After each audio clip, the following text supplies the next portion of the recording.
we have a sequence of footage now that are drawn from both the EVAs, interspersed. We won't distinguish between the two, but try to give you a flavor for what it was like. Rick says right at sunrise we went out. Dale's actually flying out here with Rick recording most of this on all sorts of film. About this time I thought that he should think twice about it, but Dale, go ahead and describe.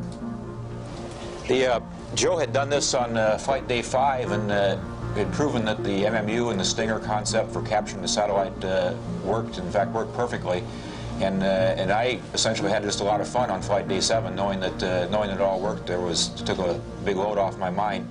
I flew out a little bit differently than Joe had. You might remember Joe commenting that the sun had bothered him. It was in his eyes during the last phase.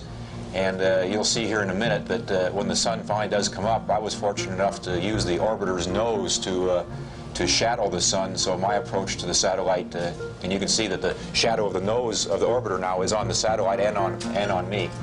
And so my docking was a little bit easier with that information that Joe had given me from the earlier EVA.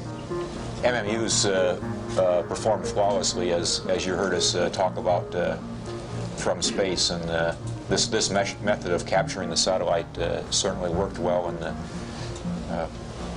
you can see the arm in the lower right corner of the picture, which was a position that Anna had put it in to assist in our station keeping task.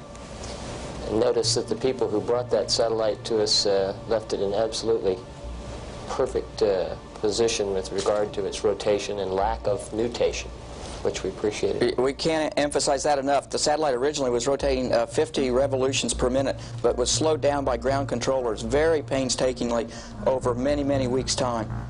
Positioned and slowed down, and in the slowing they left it still turning at a very, very regular rate. So it made our job absolutely easy as pie. Once docked, the procedure then was to use the MMU to stop the rotation, which was equally easy.